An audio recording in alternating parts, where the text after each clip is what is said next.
I like this dual setup. Oh, yeah. Gotta have it. Alright, I'm Johnny Jungleguts, the top-notch gamer, aka the top-notch gamer.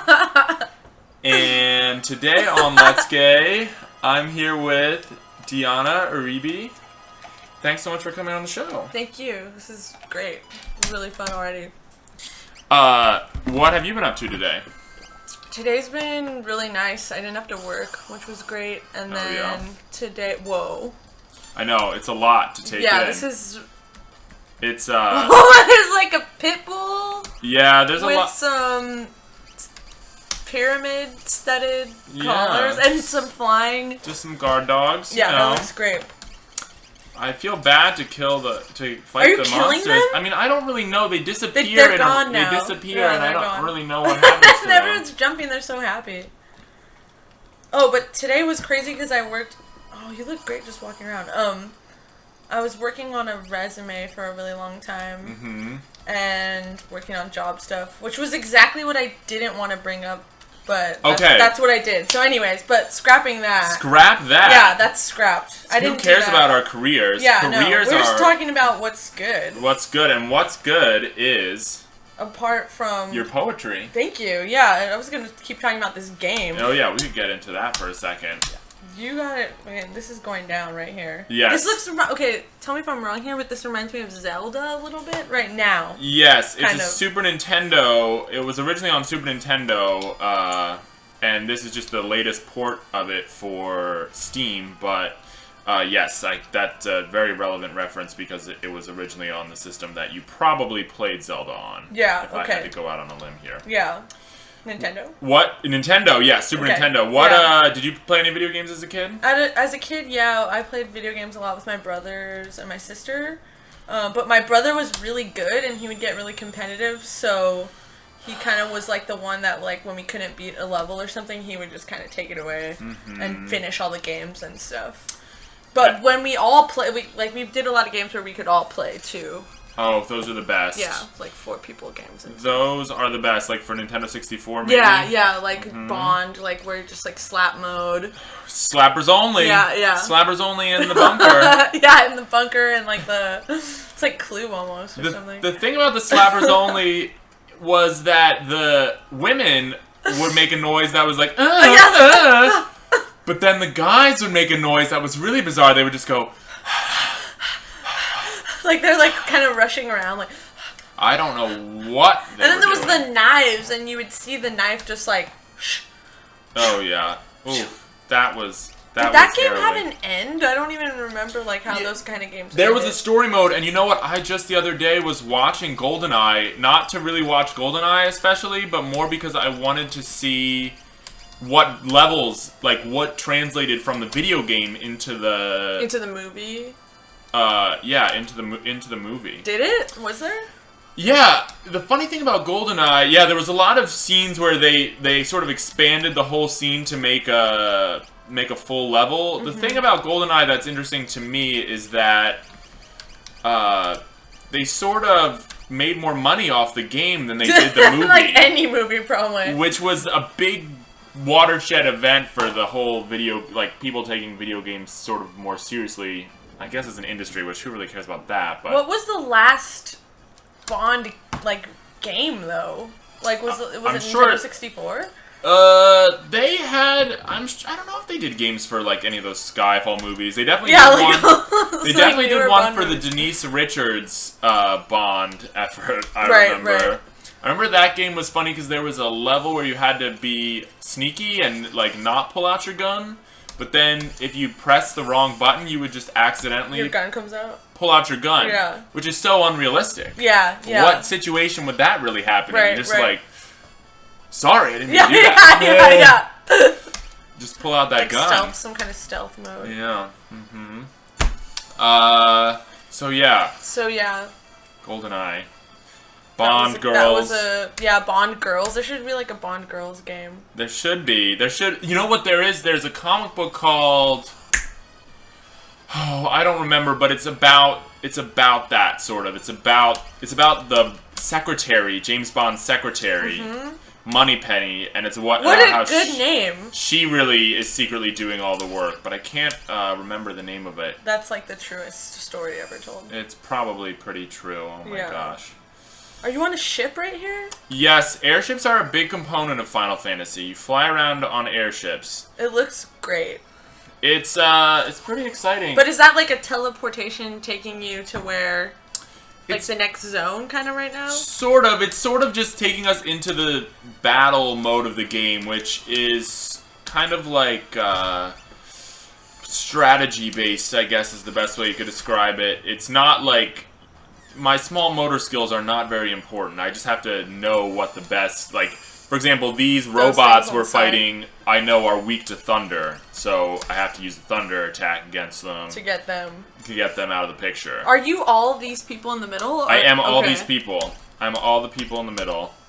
The girl at the top is sort of the main character of the game. She's half human, half Esper. The premise of this game is that... Yeah, what's going on with this game?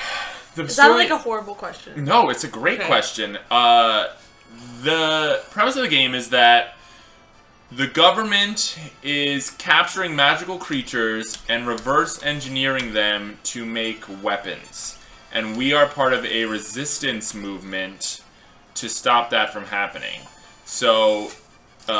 this character at the top of the green hair, she has green hair, I guess, because she's half human, half Esper, which is the name for these magical guys. So it's sort of like I like that name. Anti-government. Anti-government game. Yeah. It really set up... This is Final Fantasy VI, and it really set up the sequel, Final Fantasy VII, which is not really a sequel, like, in terms of the plot being anything different, but... Oh, look, there's a scary little monster on the edge of green, or no, purpley, goo ghost. I don't know. We're gonna have to... Ooh! Like a here, blue ghost. if you could read this to me, that would be very helpful, because I think that's who we're about to fight, Okay, Ultros is quite easy at the beginning. Sabin's first Knuckle and Poison Claw were dealing 1,000 plus damage with every hit.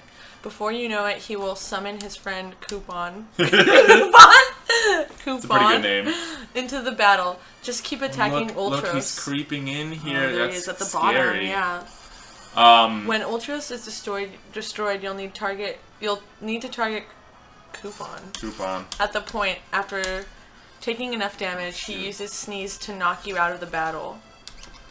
Alright, that's the tip. That's the pro tip here. I like this pro setup that you got right here. Oh yeah, I don't want to miss a thing. The children on the internet need to learn how to get through it. Yeah, get through to the next stage. Get through to the next stage. I mean, is there cheats right here? Like, can you do any cheats?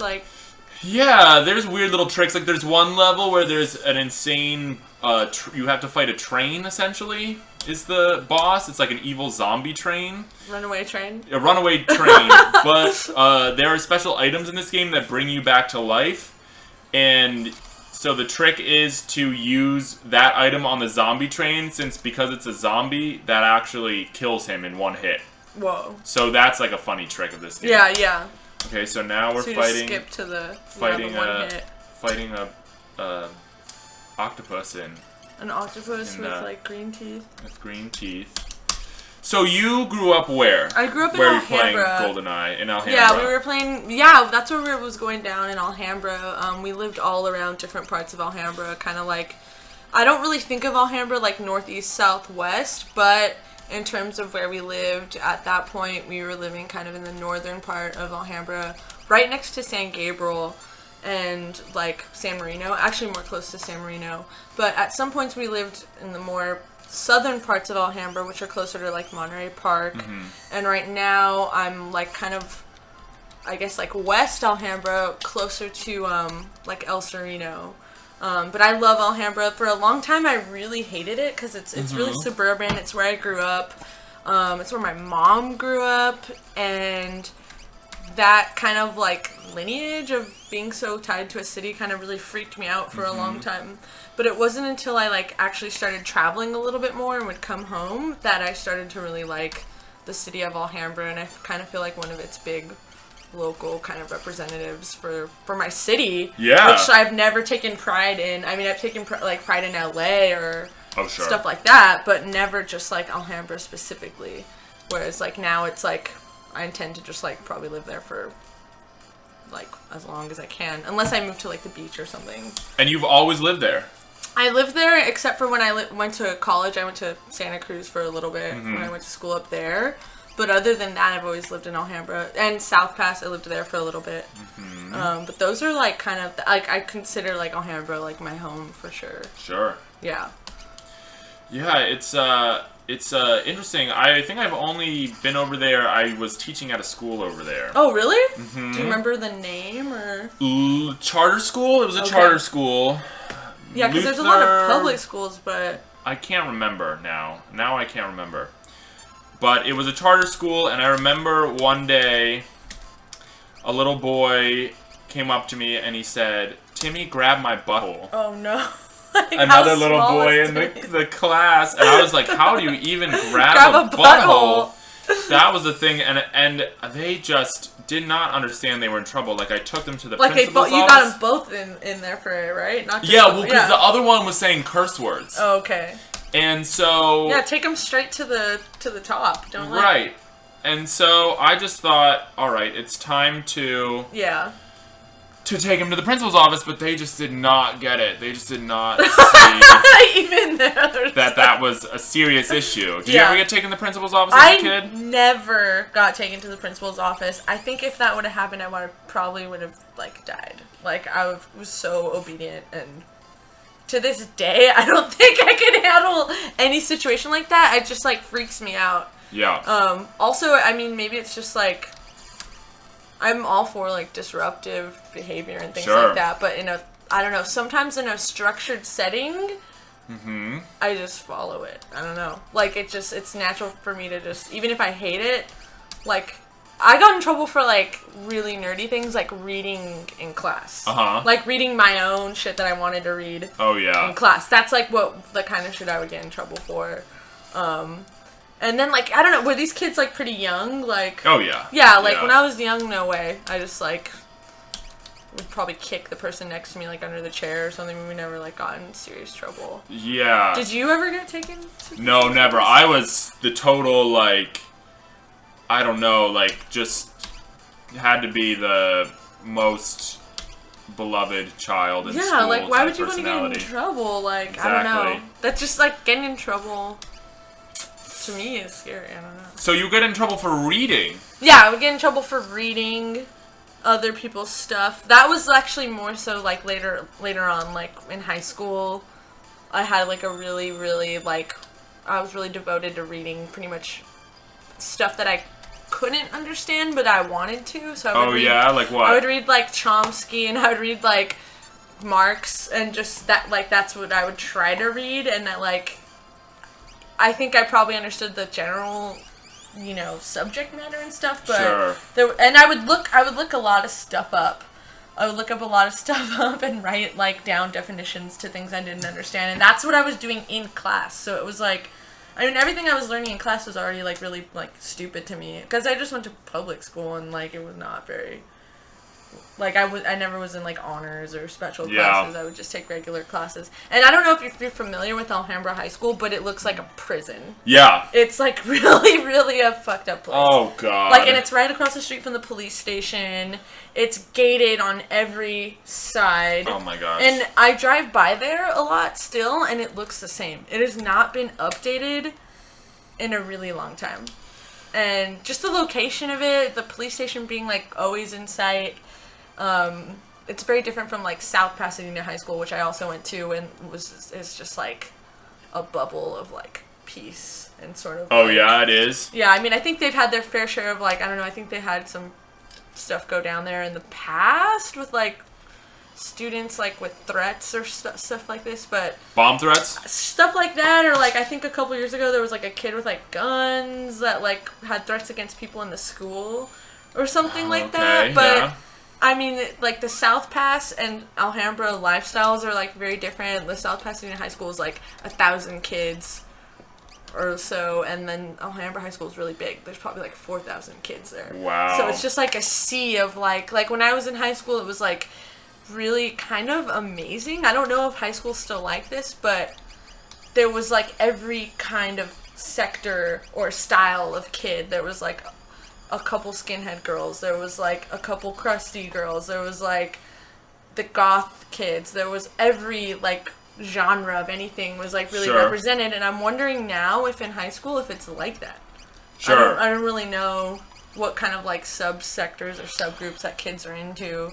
Who knows? You know, and it's hard to say. Like, I don't think I would ever, like, want to be involved. I've worked at a high school one time before, too, and it was one of the scariest, hardest things I ever did. Oh, I can't even imagine. Yeah, I don't want to be around, like, people that are close to my age, but not, and it's like, they know that I'm closer to their age than, like, maybe older teachers, or, I don't know, I think high school is a pretty creepy place.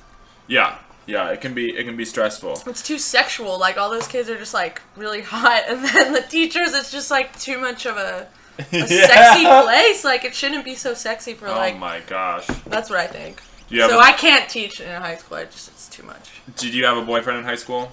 I don't think I did. You don't? You can't even remember. No, I did. I totally did. He's a real memorable guy, I bet. No, I actually did. I remember. What was his deal? He was. This is like totally true. And it just sounds really like kind of crazy, but he was like maybe like the biggest punk in the whole school. Sure. Like bullet belts, came to school drunk like every morning. Wow. And he also was on the football team though. And we had history class together, and he would come into class and like couldn't even write. Like, and it'd be like first class of the day, like what is it, like 8 a.m. or something, and he was already like wasted and he couldn't write, and I would look at his paper and it was just like swirling like down the page, and like I don't know why, but I mean it kind of explains a lot of me, but I was like, that I just thought it was like the most awesome thing ever. And then like everything that happened between us was like very mild. Like there was like a lot of like borrowing CDs and like talking like in class. Cute. Or like he would walk me to class and stuff like that. But then like, and then I think one time we like watched Clockwork Orange together, like at his house or something like that. Very romantic. And we would talk on AIM like a lot. And he kept saying like in person, he kept saying like he had something to tell me, and he was like, I have something to tell you, and I just, like, got really freaked out, like, that is really scary. Like, I was just, like, really, really, like, growing up, like, I was just a really big hard ass against guys. I kind of just, like, hated them all. Oh, of course. So even though, like, I had a boyfriend or whatever, and he was actually, like, a really sweet person, I just, like, did not really tolerate, like, anything that they said. I just thought was, like, a total fucking lie. And so, like, we were talking on AIM, and then he said, like, I love you, and I was just like, oh my god, like, I was like, this is the biggest lie I've ever heard. Oh, sure. And then I was just like, yeah, like, I love you too, but, like, I love, like, my mom, my family, and, like, my friends, you know, like, I love you, but, like, I'm not. And then he just, like, got super bummed and didn't want to talk to me anymore, and I told my mom about it, and I was, like, really, really mad. I was like, this fucking guy, well, like, I was like, he like, said he loved me, and, like, it's just crazy, like, why did he say that? And my mom was just like, that's really mean, I can't believe you said that to him, like, I can't believe you, because like, he meant it, he's just a little teenager. Like, he's just trying to have sex with me, that's what I thought. I was like, he's trying to have sex with me, I'm never gonna have sex with anyone, and so, I was just, like, a huge prude in that sense, too, like, growing up, I was just like, every guy's a creep, like, there's no way, like, I didn't trust him, I didn't trust anybody, so I was just like, he's just trying to have sex with me, I don't want to, like, even be in that kind of situation, and then we, like, stopped, I guess we broke up at that point, right, and, like, yeah, I had to give him back his CDs, and, like... But you don't trust anybody, what's that about? In high school, I was, like, so... Well, you're in a prison, right? Yeah, so like, the prison mindset, dude, it was like, don't trust anybody, like, I didn't trust anybody, I had, like, a few friends that were, like, some of them I'm still friends with now, but I just, like, in a way, I almost wish I could be that much of a hard-ass person today. Still. In a way, just because I was, like, so sure of, like, all my crazy ideas. Yeah. But at the same time, I also had a really miserable time in high school, and I never had fun, and I never did anything, like, I never had sex, I never did anything. I never did anything fun in high school. I didn't take drugs, you know, like, I was none of that? No way. In high school, I was just, like, straight-laced until, like, at least, like, I was 18, I probably got drunk or something. Like, I was, like, a really late late into, like, stuff that a lot of people did when they were, like, 14, 15. Like, Yeah. there was just... Or if you're Lil Wayne, like, 8 years old, you know? I don't Right. know. Like, I just couldn't get down with that kind of Sure. stuff at that age. I hear ya. So when does the fun begin? The fun, I think, started beginning probably when I started getting drunk at, like, 18 or 19, I Sure. think. It just was, like... I think getting drunk at the time just seemed like the most exciting thing you could do. Like, the most powerful, exciting thing you could do. Right, because it's so far... When you're a kid, it's like this far and amazing thing, like having a altered state. Is Yeah, like so... that you choose Yeah. to get into. Like, you're like, oh, now I'm going to make myself go into this whole other, like, world. And it's like, I don't know, getting, like, freedom to, like, my parents were very, like, overprotective of me growing up. Oh, yeah? And, yeah, I'm the oldest of all my siblings, so I kind of, like, had the hardest upbringing than, like, any of them ever had. So I was, like, not allowed to do anything or go anywhere, and in turn, I never did anything. Wait, why did you have it harder than them? I think because by the time they got older, like, my parents chilled out. I think with me, they were just, like, so freaked out about the stupidest things, like, so I just wasn't allowed to do anything. Like, I couldn't do anything unless I got, like, good grades, or unless anything I wanted to get, I had to, like, do in return. And my sister, she's, like, 7 years younger than me or something like that, and, like, she didn't grow up like that at all. Like, I'm pretty sure she was like, well, I would take her, I would take her, like, partying, like, with me and stuff. So she was, like, exposed to stuff, like, way younger. I also, too, I never was really, like, exposed to really, like, that much stuff, like, growing up. Like, so it took me a while. By the time I was, like, 18 and, like, was working and kind of, like, away from maybe high school and stuff, too, sort of thing. Like, away from school, I think. And, yeah, drinking. I think drinking kind of was, like, the birth of, like, a whole new world for me at the time. Yeah. Which I think I had a pretty long run with that, like maybe like 10 years, 11 years of like drinking and partying, and now I just like don't at all. You're completely off that. No, I had like a sip of beer earlier. That was like the most I could have. Yeah. But it feels good because most of my life once I was like partying a lot and drinking a lot, at one point it was just like felt really good to just stop because there was a part of me that like was wondering if it would ever happen. Like I was like, will I always just be like this? Sure. And it seemed like I would. It seemed like I would never ever stop, and it freaked me out to be like, am I gonna be like 50 and still being like, oh, I'm wasted, like, oh, I'm trying to get like whatever phrase for getting fucked up and drunk, and I don't know, just over time in a really slow and natural way, it kind of just faded out of my life. And various other, like, things, too, but to the point where now it's, like, I can, like, it's kind of interesting to think back on being young and, like, starting to drink and where that all comes from, and, like... Yeah, I never really thought of all this stuff, like, placed together like that. It's cool. High school to now to there. And it's crazy. Oh, can you read me just this? Yeah, we beat the Air Force, but here, read me, like, the half of this paragraph. Sure. Can I start from the top? Sure, start from the top. Okay. You'll find a save point right in front of you. Okay, did that. When you arrive on the floating continent. Use a tent and save your game. Right below the save point, there's a body on the ground. Examine it, and Shadow joins you partly again. Alright, we got him. Okay. Head right around the path, then up the fork. Examine the blue pod in the wall to receive the Murasame. You'll find a monster in a box. If you head to the far right and down the stairs to the other blue pod, back left again besides the pod, if you approach the wall, the staircase will appear, leading up to a wrap device. Step on it and you'll be... warp, sorry. Step on it and you'll be warped to another area.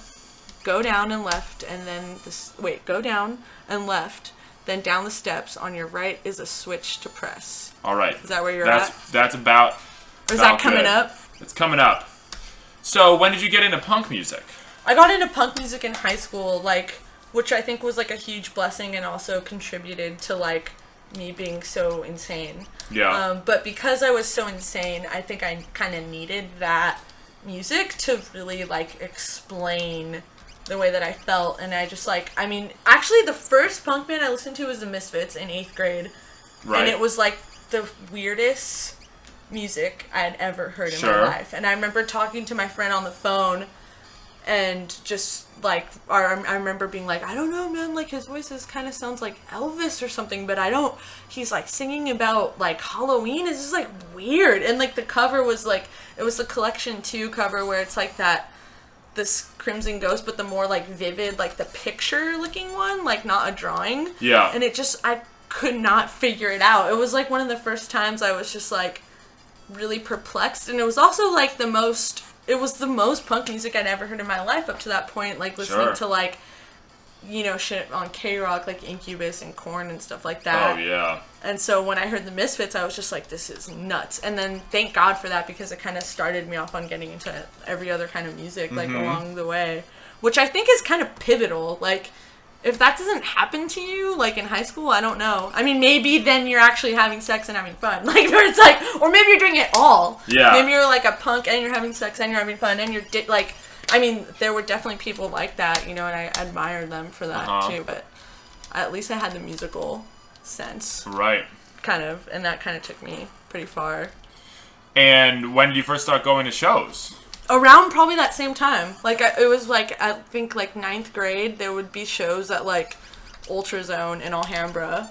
Like, the laser tag place. Or just, like, there was a lot of shows in Highland Park at that time. Like, I remember going to, like, we would call them, like, backyard gigs. There was, like, backyard gigs in Highland Park, and there was, like, all these little, like, scruffy, like, punk kids, and, like, there was gas stations that sold beer and stuff like that. Oh, okay. And then, like, so it was, like, a lot of, like, small, like, house shows, but then sometimes we would, like, try to go see, like, I don't know, like, the Addicts at, like, not the Palladium, it was, like, a venue, like, it's this one venue that has changed so many names. It's on Hollywood and Vine. Mm-hmm. I don't know if it's, like, I don't know what it's called now, but, like, that place used to have shows, and just shows in, like, Hollywood, like, the Roxy or whatever, Yeah. like, go see, like, bigger bands play there. Sure. And that was kind of all I wanted to do, was just, like, go to shows. Like, that, so that was, like, the main thing I wanted, was to try to go to shows. The Glass House, too, I remember there was always, like, really sick shows at the Glass House, but it was in Pomona, and my parents would never want to take me, and it was, I didn't have a car. I also didn't drive. I didn't drive till I was, like, 18. I just didn't do, like, I was just, like, I didn't have a car. I didn't, like, none of my, like, I had one friend who had a car, and she couldn't take the car on freeways. Yeah. Because it was just like an old car. And Sure. so we would just drive on the streets. It was like being on a bus that never went on the freeway or something. Oh, yeah, because it takes so long to get anywhere. It takes so long, and like, yeah, and like, so I don't know, we could, like, I loved the Glass House. I thought that was like the best venue, like, ever. And all, yeah, it seemed like all, like, the best shows happened there. It's kind of weird now to think about where shows happen, because, well, and that's another thing, too, is, like, I never really go to shows anymore. Like, Yeah. I just don't even know where they happen. I mean, I guess there's, like, I feel like every place is, like, closed or something. But I feel, like, out of the loop now, so I don't really know. Like, which is hard when you're trying to play music when you don't go to shows and you don't know. Like, it's, like, all the time I spent going to shows and doing all that stuff now, I don't know where the shows are, and I don't know. And when did you first make the leap from, okay, I'm into punk music, to where I want to start making music? It took me, like, forever. Yeah. It took me so long. Like, I started playing guitar in, like, high school, and I had a really shitty amp that was actually, like, a PA amp, so it had no effects on it. It was really clean, and my favorite band was Nirvana, and I could not figure out how my guitar sounded nothing like Kurt Cobain's. Like, right. I couldn't figure it out. I had no, I don't know, I just didn't follow through with, like, trying to research it or anything. I didn't know what pedals were. I didn't realize I had the wrong equipment, really. Like, I knew, but I didn't know what it meant. I didn't know anyone that had that kind of stuff. And, like, in high school, like, actually, yeah, that's right. In high school, I started, like, a goth band with, like, these goth kids that, like, I think kind of were down with me because I had a garage. And they needed, like, a bass player, so I just started playing bass with them, and I remember we would write, like, lyrics that were just, like, really dark and really fucked up, and so, I guess, actually, yeah, my first band was, like, in high school, along with also playing in, like, the church band. I also played bass in the church band, so, yeah, I guess I did start playing music kind of early on, to say, but that was always, like, I don't know, by the time I really started playing, like, like shows Uh-huh. outside of the church or like in my garage. And that's why your parents were so protective because of the religion? Yeah, the religion? Well, like, yes and no. I think at one point I was more into it than them. Oh, yeah. I think they were kind of like used it to just like try to help us be good people or something. And then I actually went pretty hardline with it and I was really into it. But then like 9/11 happened and everyone at my church was just becoming really insane, and it seemed like the whole world against Muslims. Yeah, against everybody. You know, it was just like American flags all over the street, like all over the streets of Alhambra, like American flags. Like you don't see that now. And I remember it really vividly, just being like, this is a really weird world right now. Yeah. And that really turned me off to pretty much every like authority or anything, and I stopped going to church and everything because I just was like not down with that. What was coming out of everybody to me was just like stupid. So, and then I guess so I did play music when I was like a teenager, but like playing in like a band, like playing shows, I was already like a little bit older, and it took a lot of like going to shows and seeing like all the bands that I thought were like the best thing on earth and just being a part of something to really kind of be like, oh, like I wish I could play here one day. Or like, and it just kind of slowly happened, like organically, really slowly over time. To think about like writing a song was just like so intimidating. Yeah, like I didn't even really know like what that meant or how to do it, and I still sometimes I'm just like I think about like how did structure you even do that? Or how to do it, and it just seems like it just when you work with other people, it's so much easier. Like making music alone for me is something that I don't really like doing. Sure. When I'm with other people, I feel like they bring so much to the table that it makes it more fun and brings out better aspects of like myself that like when I'm alone, I'm just like, I don't know, like I'll just play like a Who song and like or a Sublime song, and I'm just like, oh, that's great. I don't need to do anything else. Right. But when you're with other people, they kind of like push you. Sure. Or at least for me, because then when I've done like music by myself, it's like I hate it. Like, oh yeah, I really can't do it. Like it. Yeah, it's like. So, but here's what I'm interested in. Was your whole church thing? It was like were you doing like the whole Christian rock thing? Was it that whole scene? Yeah. Because that was going. I don't know. Sure. Does that still go really hard? Because I remember in like just the turn of 2000 or whatever, that was like such a huge thing. Like the kids were getting really into the. And that's the time frame that it was in. Right, exactly. That was right around when it all happened. And it was like so bad. Like I remember going to. Did you go to like camps or anything like that? Oh like yeah, I went camps? to camps. Yeah, that was like one of the only things I was allowed to do was like go to camps, and it was always like really great because I would always have like a crush on some guy, and that was like the best part of the camp was just like and like all the drama. Yeah, like am I gonna see him? Like like, and I'm reading a book right now where like there's a character who's like going through that, like a 14-year-old girl, and it's like so fun to think about like when you just like hope to see someone walk by. Oh yeah. Or like wonder if they're gonna talk to you, or like maybe they accidentally like touch your arm, or I don't know, whatever. Everything is like, so new. Everything is just like so crazy. Like, and like that's like that part of life is like. It's exciting. It's exciting to think about, to like reflect on that and wonder and think about that. And that was like always the best part of anything, whether it was like school or church, was just like if there was like a guy that was like, then it made it good. Right. If not, it was like the most boring thing on earth. Like, I remember feeling like that like at a really young age. Yeah. Like really young. I remember just being like obsessed with Jonathan Taylor Thomas and just like. I don't know how they got away with some of that. Oh my god, dude. Because he's got his like nipples out. And he's like a 13-year-old boy. Yeah, I mean that whole with some overalls with the shirtless. Yeah, and it's like, and the two brothers too. That everybody looks different, so it's like what the hell? You have your pick. Like it's like, do you like the blonde guy, the jock blonde guy? Do you like the middle kid? Do you like the young kid who ends up going goth? It's like. But they all sort of have a visual relation. You know, they're sort of like proto Kardashians in a way. They all have a really good point. They all have a sort of visual look that's similar, that's but you good, can though pick. Too. Like none of them are ugly. No, yeah, like, like you know, so it's like you can pick which one you like. Yeah, which like Kardashians like my favorite subject of all. Time, yeah, I mean, let's get into it. Like that's just like maybe that's where it comes from. Like watching a lot of Home Improvement. I don't know. Like I see the connection. You know? And.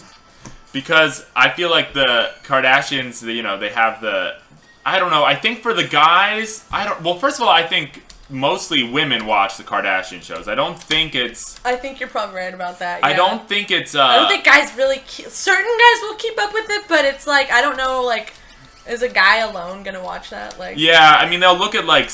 they're not really into it past, like, looking at, like, whatever the sexy pictures are. That's, like, the latest, thing. But, yeah. But, like, the show itself, like, yeah. How long have you been watching Kardashian shows, would you say? I started watching it as a joke, like most good things. I started watching it as a joke just when it was on TV at home. I remember it was just, like, on E all the time. Oh, all the time. And at the gym, it would just be on... I mean, and now I really wish it was on at the gym because the gym plays horrible TV shows. Yeah? It's just always, like, CNN.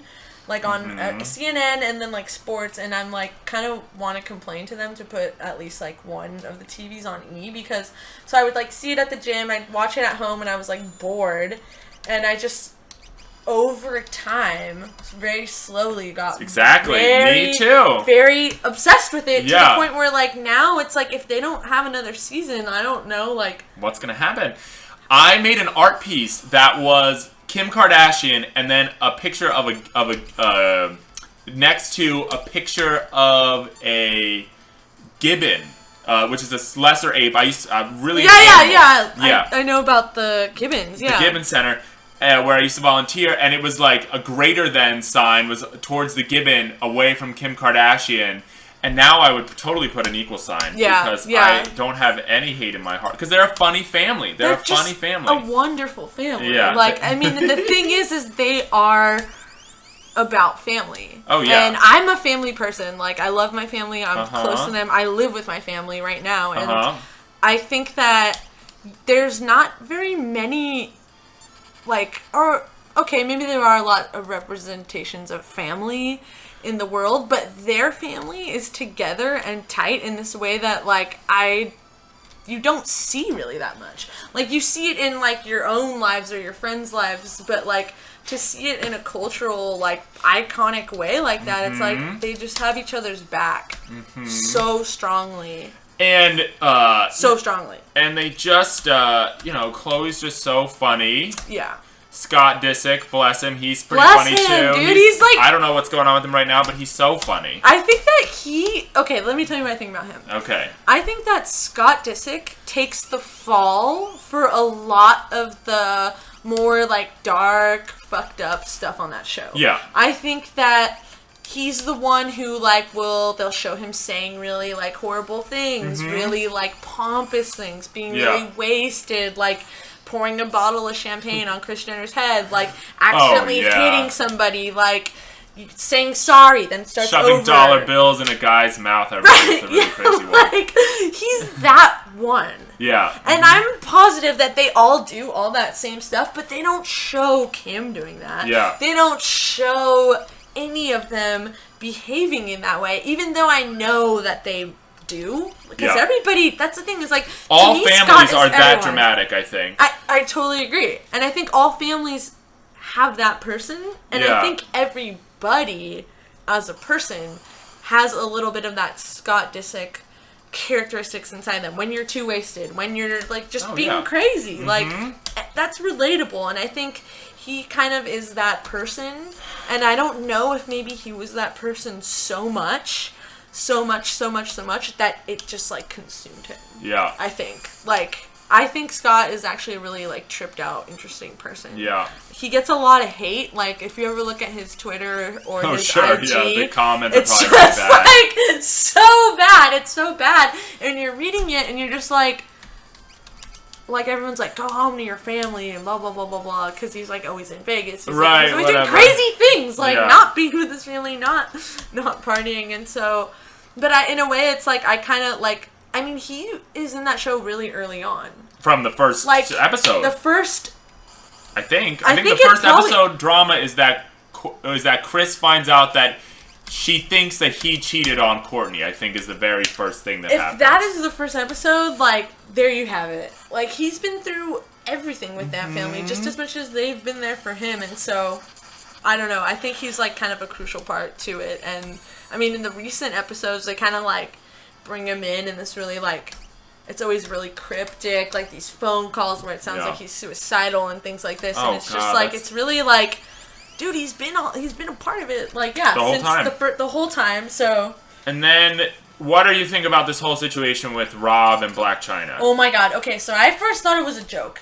I thought, like, it was unbelievable. I was like, this is not, like, my sister told me, and, like, so I didn't believe her. I was like, yeah, right, like, no way. I just was like, no way, because that same day, I was watching E! News, best news ever, and there was a picture of Rob where he just looked really bad. Really bad, He looked really bad, and they were bad. like, he's doing really bad, he has diabetes. Oh, and I was just like... Does he actually have diabetes? I don't know. I never really followed up on that. Right. But this photo was, like, so far away, and really, like, it was a horrible photo, and it was like he probably didn't even know he was being photographed. It was like really cryptic photo. It's so sad, the shame. I feel like Rob has such amount of shame about having gained the weight that comes through, and that's why that's part of why he looks so bad, because you see people like Rick Ross probably weighs that much weight, but he has like, a sex appeal, you know? You can make it work and do all that stuff. No, totally, you're right. But but it's a shame. He's just so ashamed. Rob was like a model. Right, Rob he was so like, good looking. Like, I was watching older episodes a few months ago, and I was just like, I didn't even know. Because sometimes I catch up on the older ones, and I was just like, there was the one where he was, like, gonna drop out of going to SC to, like, be a model in Japan or something like this, and I was just like, he looked amazing. And then it's just like, so... He had the booty, too, but the guy version. Right, the perfect man butt he, like, had the whole thing going on, and so it's like, I don't know, like... The thing with Rob is he's actually one of my favorite, like, Kardashians. I actually wrote, like, a short story about him. Where I actually wrote about some stuff about, like, his kitchen cabinets and what's kind of stuff he has in there. And then, I don't know if you've seen, like, on his IG, he had all these videos with him and Black China where they're, like, they're actually really funny. And they're, like, going around his house looking at all the weird stuff that he has, like, in the fridge and in the cabinets. And so, like, when I saw that, I was just like, oh, they're, like, actually, they really hang out. Sure. Like, and then it's just, so it's, like, really twisted. So it's, like, he's going out with, like, the ex-wife of someone who's going out with, like, his sister. Half-sister, And it's just, like, really twisted and, like, I don't know. I'm pretty excited, though. I think it'd be sick if, like, they had a kid. Well, I think it'd be great. I mean, well, because he's lost a lot of weight, they say, just since starting to date Black China. Like, they show a lot of stuff of him working out. Yeah. Like, and them working out together and stuff. And so that's good for his health. And then also, he drove... My understanding is when she got arrested, she had some ecstasy pills or something in her pocket. Who really cares? Like one pill, like, who or really something. fucking cares? Yeah, She got seriously. arrested, and so he drove all the way to Texas to bail her out of jail. Which is, like, so and amazing. You don't need to, there's, you know, you don't need to do anything like that. You could send someone, you could do a million things, but he wanted to go that extra also, isn't he, miles like, to show. Kind of known for not even leaving his house and stuff like that. Right, yeah, because he's become so reclusive. Which I think makes a lot of sense. It's like, one person in that family has to be, like, the person who's not down with the process. Like, the process that they're on, like, the amount of success that they all have together and individually is insane. So yeah, okay, there's one Kardashian who is a recluse, who gained weight, who doesn't go on the show, who, like, causes his own drama and whatever. And it's like, I really respect him for being that person. Yeah. And so yeah, when he goes and, like, drives to Texas, you're just like, okay. Like, I didn't believe it at first, but I mean, I think it's... if he's happy, I think that's great. If they're happy, if it's, like, real, if it's not some twisted, like, you know, I don't know, like, because what about all the, like, Black China always being, like, calling Kylie Jenner out and doing weird stuff? Where she'd put, like, fake lips on. I don't even know about that. Yeah, she did a lot of weird posts where she would, like, put on wax lips. She was like mad at Kylie Jenner for dating Tyga, so then she kind of, like, went in on her. Yeah, she definitely went in on her a couple times. So that was always kind of weird, too. I mean, but at the same time, it's like, how is she not supposed to do that? Like, I don't know. Right, and it just seems really, like, it's definitely the most we've heard about Rob in a long time, and it seems like it's been very empowering for him, so I'm supportive of it, even if it doesn't, you know, work out. Yeah, even if it doesn't work out. It just seems cool. It sounds good, and then the other thing I'm really fascinated by is how Amber Rose and Kim are friends when Kanye and Amber Rose are in such a bad place, you know, that they can sort of have that maturity, you know. I know, and I respect both of them for that too. Yeah. I think that was like, I mean, Amber Rose is like awesome. If you ever look at her Twitter, the stuff she tries to do, the stuff she puts together, the stuff she's connected to and a part of is all really awesome and empowering things. Yeah. And for her and Kim to come together is like, I think it's great. Like, and they're both beautiful. It's just like, it's great. Like, the one that I think is sus is Kanye. Like, I feel like recently in the past, like, few weeks or however long, he's like just totally, really going too far. Yeah, he's gone like into just some world where I just think I don't know, he's it's a like he's madman. almost erasing himself from being actually like good or something by like putting out all this weird stuff and being It's like a shame when people do that on social media now, but you totally have the opportunity to. Yeah, for you're sure. totally like you're totally being baited with that, I bet, all the time. Yeah, I mean, in a way, I almost wish more people would, because it's so, like, I don't know, like, as much as, like, I use Twitter, and then it seems like something that you don't really talk about with people, really, like, Twitter. There's this one person I follow on Twitter who, like, when I saw him in, like, at work, I was like, hey, man, yeah, and like, your tweets are really good, and he was like, oh, it's really weird that you're bringing that up, like, outside of Twitter. And I was like, I don't think that's that weird. Like, no. Especially because, like, it's so far and few between that, like, I know you get, like, 2 likes at a time, if that. Like, I see what's going on with your Twitter. Like, so if I'm noticing your Twitter, like, I'm just trying to point out this, like, subtlety that I see in your tweets. And so, like, I kind of wish more like celebrities and crazy people would tweet so that you could see just more of like I don't know, Raymond Pettibone's Twitter is like insane. It's amazing. Absolutely off the walls insane. And I worry about him sometimes, but there's a real poetry there too. There is, and that's like the thing that he kind of brings out in the craziness. Yeah. I remember this one, this is like one of my favorite Twitter moments, was like when he and one of my friends were talking about baseball. Each other. Yeah, like he was listing off all these like really crazy baseball statistics. Yeah. And then my other friend like tweeted him about it, and then they were both going back and forth for a little bit about like pitchers or something. Like I didn't know what it was because I don't know baseball that well, and it was just like.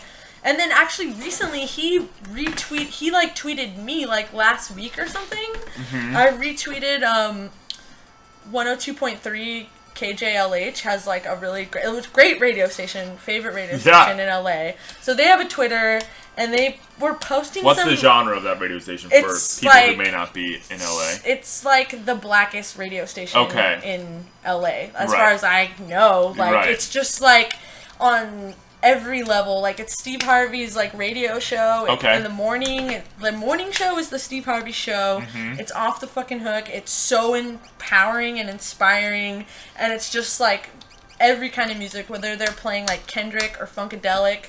It's just like they go a huge range. Yeah, they go a really, really big range, and they're just like, it's my favorite station. And so I thank God found them on Twitter. But they tweet kind of like funny stuff, like that, like when it was like Women's Month or whatever, whatever it was. They posted like a picture of Eva Perón, and then I retweeted it, and then Raymond Pettibone like tweeted me and KJLH about like Eva Perón, like some weird thing that he said, and it was just like really funny because I was like, are the KJLH people gonna see this, and like do they even know? Like it was just weird. It was random.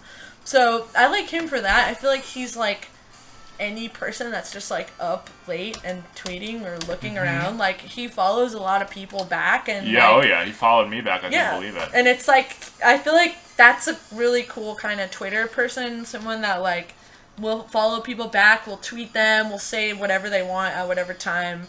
And I think it would be cool if more people did that. Sure. I mean, I'm pretty late to the Twitter thing. Like, I kind of got into it because of Lil Wayne. Sure. That was how I started getting into Twitter. Mm-hmm. And I couldn't figure it out for a really long time. I still sometimes get kind of confused with certain elements of it. Sure. But I like that versus, like, I don't know, IG is, like, very straightforward in a lot of ways. And I think Twitter's a little bit, like, I don't know, only certain people have Twitters. Yeah.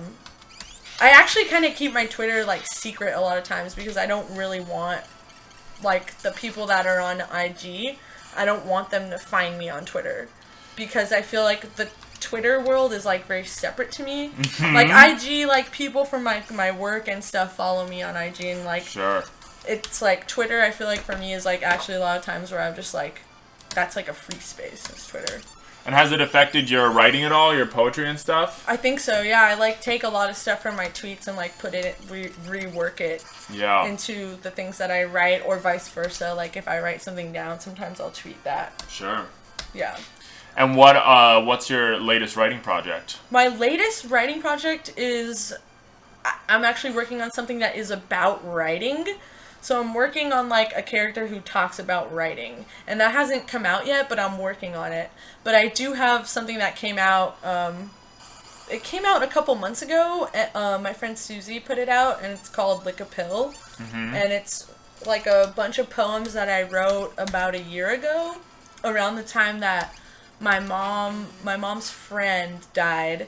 And I started writing poems around that time and, like, was really just, like, had a lot of feelings about a lot of different things. Sure. And kind of just went in and would write for a really long time, but, like, without organizing, without really thinking, and just sort of piecing together my feelings and the things I was thinking. Mm-hmm. And then, thankfully, my friend Susie was just, like, wanted to put it out, and so it's out, and it's definitely the nicest thing that I've ever had out. Oh, like the way the quality of looks, it is, like, so nice. I brought a copy for you. Oh yeah, I would love to hear a poem from there. Yeah, if you'd like to read one. Some, Let me hear it. Pick one out. Take your time.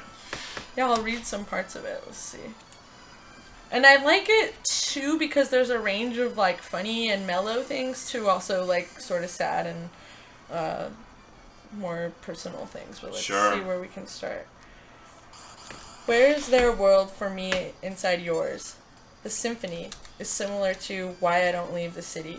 It has its parts that go. A shell, a woman walking on a shell.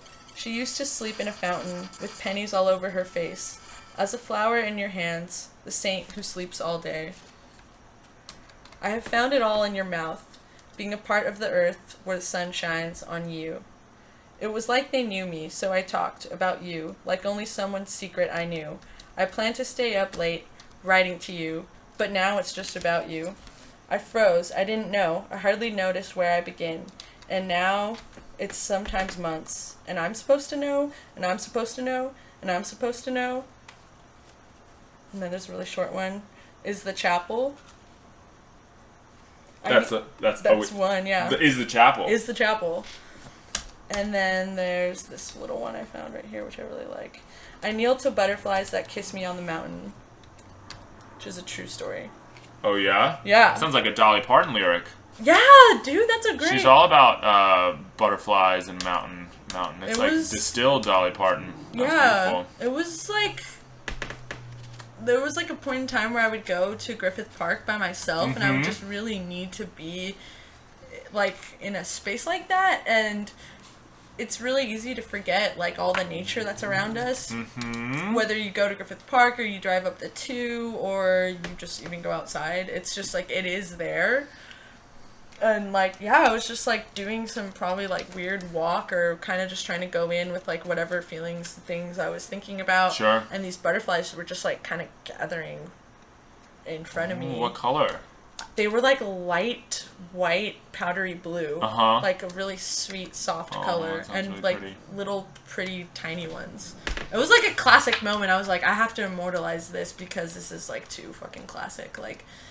I think that's, like, kind of one of the things I really like about writing is trying to find the most classic elements you can get and just using those. Like, there's, like, hundreds of them. Like, that's, like, why I really like Shakespeare is he just touches on these archetypes that are, like, we still deal with today. Oh, yeah. So if you can, like, work with that, I think that that's, like, that's the kind of things that motivate me, or like that I try to incorporate into what I do. And then also mixing in like really modern and current things, like talking about like Kardashians or raves or whatever. Yeah.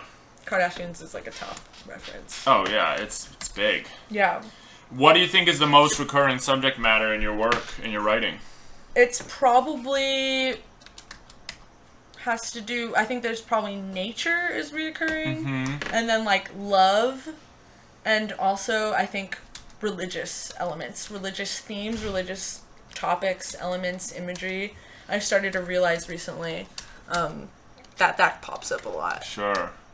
And always questioning, or you sort of are interested in what it could be a little bit? I think the interest is there, like the interest, and then like the questioning too, like both of it kind of being like whether you can like use the things that you're interested in or wondering about or were raised with, but like to your advantage in a sense. Because for so long I just thought, what's up, Sol? Hey. How's it going? Solomon is entering the apartment. Glad to see you here at your house. See you at your own house. So there was that other part in there. You said you don't like to leave the city. Is that true?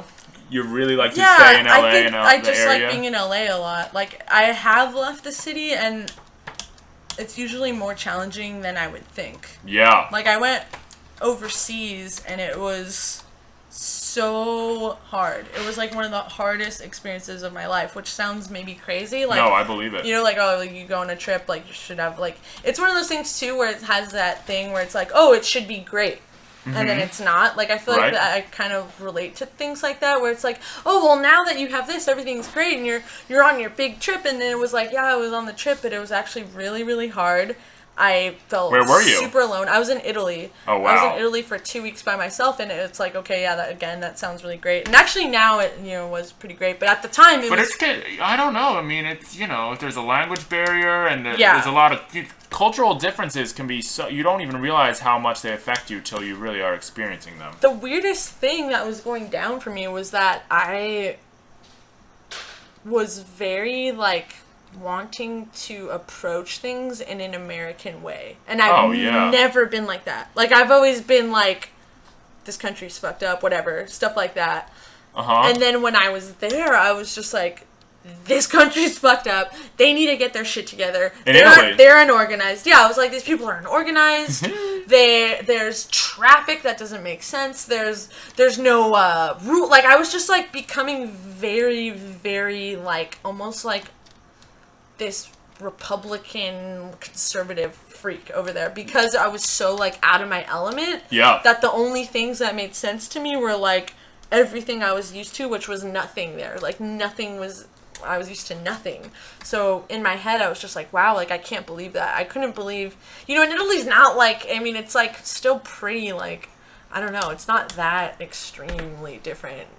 Like, it's like, I don't know where it would be really crazy. But change is hard for people. That's like the thing. It was way harder than I could have ever known. And so, like, when I was there, I was just like, I like almost came back several times. Because I was just like, I can't do this. It was hard. Gosh. Like, I was like, everyone's going to think I'm insane. Like, and I'm going to have to deal with it, but at least I'll be happy. And it was just like one of those things where you're like, do I do, like, the insane thing, or do I just kind of, like, do the other insane thing, which is, like, bear it out? Just like, get in there. Yeah. And what were you over there for? What brought you over there? I just went. Just for a trip? Yeah. Yeah, that's crazy. It was hard. So, where can we get Lick a Pill? I think you can get this from Susie, probably, or if you hit her up. She's got her press called Rock Bottom. So if you look up Rock Bottom or Lick a Pill with my name, you can track that down. It might be in some stores. I'm not 100% sure, but she has copies. It's a beautiful looking little book. Thanks. A present for you. Oh, you're gonna give me that? Yeah. Oh my gosh, I feel like this is like almost like a Nardwuar interview where he gives out the presents. Yeah. Well, thank you so much for coming on the show, Deanna. Thank you for having me. It's been great. We got into some stuff that I really like to talk about. Poetry and Kardashians. Yeah, me too. For all the listeners out there, just a reminder, on the 2nd, there's going to be a 24-hour Pokemon marathon for the animal shelter that I'm hosting at USC. Oh my god, that's so sweet.